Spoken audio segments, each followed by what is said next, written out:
Hello students, अगर आप BA first year के स्टूडेंट्स हैं और आपने मेजर या माइनर में पॉलिटिकल साइंस सब्जेक्ट सिलेक्ट किया है तो ये वीडियो आपके लिए है। इसमें हम देखने जा रहे हैं पॉलिटिकल साइंस का जो आपका सेकंड पेपर है, भारतीय राष्ट्रीय आंदोलन, इंडियन नेशनल मूवमेंट के मोस्ट इम्पोर्टेंट क्वेश्चन कि एग्ज़ाम में किस तरह के क्वेश्चन जो है वो आपके आ सकते हैं। इसमें मैंने सिर्फ 15 क्वेश्चन जो है 15 टॉपिक जो है वो निकाले हैं आपके मोस्ट इम्पोर्टेंट, और इतना तो आपको याद करके एग्ज़ाम के लिए जाना ही पड़ेगा। ठीक है, देखिए आपका जो पेपर है वो 70 नंबर का पेपर रहने वाला है और इस पेपर में सिर्फ 4 यूनिट है, इसलिए क्वेश्चन भी आपके कम होंगे। सिर्फ 15 क्वेश्चन अगर आप करके जाते हैं, 15 टॉपिक अगर आप अच्छे से पढ़ के जाते हैं तो आपकी जो एग्ज़ाम में बहुत अच्छी जाने वाली है, आपका पेपर बहुत अच्छा जाने वाला है। तो चलिए शुरू करते हैं यूनिट 1 से कि यूनिट 1 में कौन कौन से टॉपिक है जो हमें याद करके जाना है। तो यूनिट 1 में सबसे पहले आपको याद करना है 1857 का प्रथम स्वतंत्रता संग्राम, जो कि आप बचपन से ही पढ़ते आ रहे हैं और आपने कहीं ना कहीं सुना ही है कहानियों में। तो 1857 का प्रथम स्वतंत्रता संग्राम आप अच्छे से याद करके जाइए, यह जो एग्ज़ाम में आ सकता है। सेकेंड टॉपिक है आपका भारतीय पुनर्जागरण। भारतीय पुनर्जागरण बहुत छोटा आपको दिख रहा है पर इससे बहुत बड़े बड़े क्वेश्चन बन सकते हैं। ठीक है, तो ध्यान रखना कि जो बड़े बड़े क्वेश्चन बन रहे हैं वो भारतीय पुनर्जागरण से बन रहे हैं।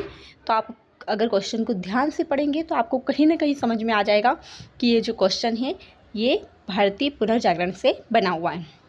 जैसे कि राजा राम मोहन राय का पुनर्जागरण में क्या योगदान है, भारतीय पुनर्जागरण के जनक किसे कहा जाता है ना। और भी इसमें बहुत सारे जो है विचारक विद्वान जो है उनके नाम इसमें आएंगे भारतीय पुनर्जागरण में। ठीक है, तो उनसे भी क्वेश्चन बन सकते हैं। तो भारतीय पुनर्जागरण जो है वो आप अच्छे से पढ़ के जाइए।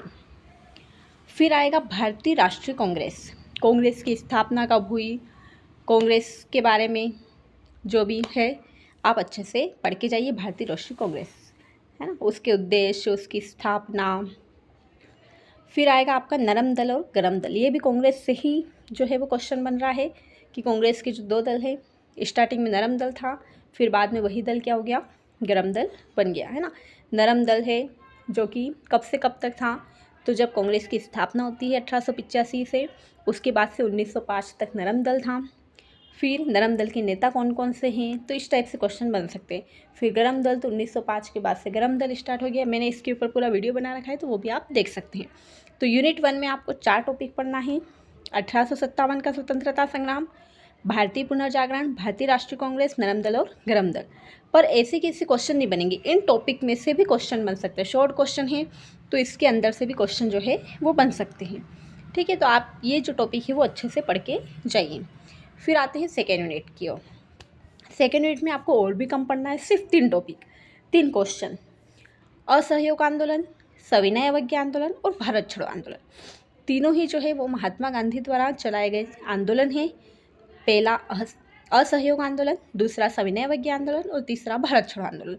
तीनों ही मोस्ट इंपॉर्टेंट क्वेश्चन हैं, आएंगे ही आएंगे। 3 में से 2 आ सकते हैं, एक भी नहीं। 3 में से 2 क्वेश्चन तो पक्का आएंगे, पर कौन से आएंगे वो नहीं बता सकते, इसलिए आपको तीनों ही पढ़ना है। पर 3 में से अगर 2 आएंगे तो आप इतना तो करेंगे इसी कि तीनों पढ़ के जाएंगे। फिर है यूनिट 3। थर्ड यूनिट में अपन देखेंगे क्रांतिकारी आंदोलन का उदय, कि आंदोलन, क्रांतिकारी जो आंदोलन हुए थे उसका उदय कब हुआ है, इस टाइप से जो क्वेश्चन है वो बन सकते हैं। फिर किसान और मजदूर आंदोलन, किसान आंदोलन, किसानों ने कौन कौन से आंदोलन किए थे, 3 से 4 आंदोलन है कि नील आंदोलन है ना, तो इस तरह से किसान आंदोलन। मजदूर आंदोलन है तो मजदूर आंदोलन के बारे में। आज़ाद हिंद फौज, बहुत ही इंपॉर्टेंट क्वेश्चन है, बहुत अच्छा क्वेश्चन है कि आज़ाद हिंद फौज की स्थापना किसने की थी। सुभाष चंद्र बोस के ऊपर आज़ाद हिंद फौज है तो सुभाष चंद्र बोस के ऊपर क्वेश्चन बन सकता है। तो अगर आप उसको पढ़ेंगे तो आपको पता चल जाएगा कि क्वेश्चन उसके अंदर से कैसे बन सकते हैं। अगर आप आज़ाद हिंद फौज के बारे में अच्छे से पढ़ लेंगे तो आपको पता रहेगा कि आज़ाद हिंद फौज की स्थापना सुभाष चंद्र बोस ने की है। तो अगर वही क्वेश्चन अगर घुमाकर सुभाष चंद्र बोस से पूछ लेंगे तो अपने को पता है कि सुभाष चंद्र बोस ने क्या किया था, आज़ाद हिंद फौज की स्थापना की थी। ठीक है, तो इस तरह से। फिर सन्यासी प्रतिरोध नया क्वेश्चन है और आ सकता है एग्ज़ाम में इस बार सिलेबस के अकॉर्डिंग, क्योंकि सिलेबस में नया ऐड हुआ है तो ये एग्ज़ाम में पूछ सकते हैं। तो ये आपके 3 यूनिट है। अब देख लेते हैं हम 4th यूनिट। 4th यूनिट में भी बहुत कम क्वेश्चन दे रखे हैं। IMP अगर अपन निकालें तो बहुत कम क्वेश्चन निकाले गए हैं। द्वितीय विश्व युद्ध, वैसे तो प्रथम विश्व युद्ध के बारे में भी पूछ सकते हैं, पर क्वेश्चन शायद ही बनेगा प्रथम विश्व युद्ध के बारे में। द्वितीय विश्व युद्ध के बारे में आपका क्वेश्चन जो है वो बन सकता है, तो ज़्यादा इम्पोर्टेंट द्वितीय विश्व युद्ध है।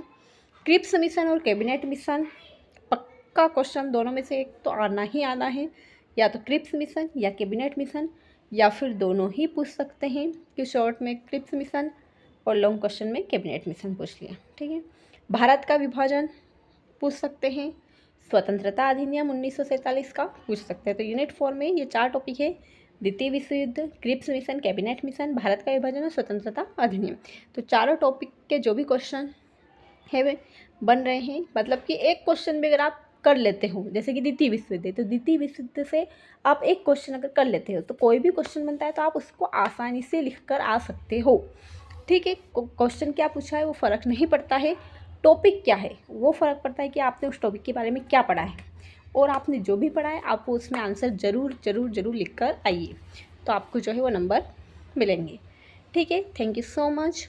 वीडियो पसंद आया हो तो लाइक कीजिए, शेयर कीजिए और सब्सक्राइब कीजिए।